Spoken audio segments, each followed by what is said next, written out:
لا لا لا لا.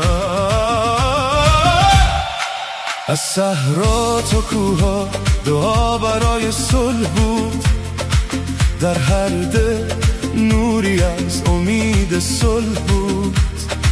وقتی ابرای جنگ همه جا سایه افکند، این تو بودی که راه آرامش را نشان دادی.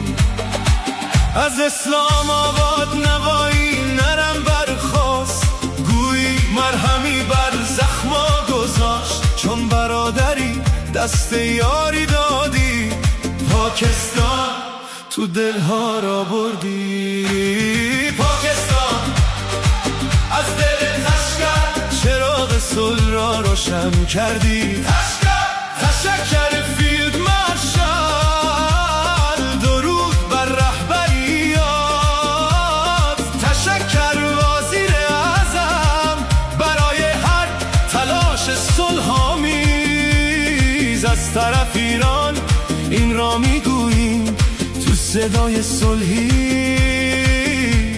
نور انسانیت.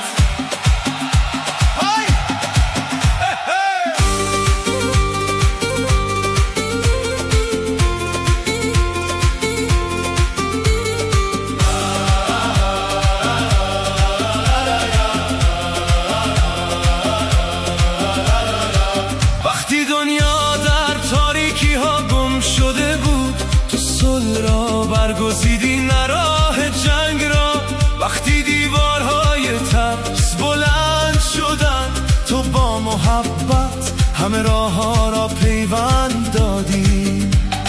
از تهران تا لاهور این صدا جاری، بزرگترین پیروزی است این سفری که دلها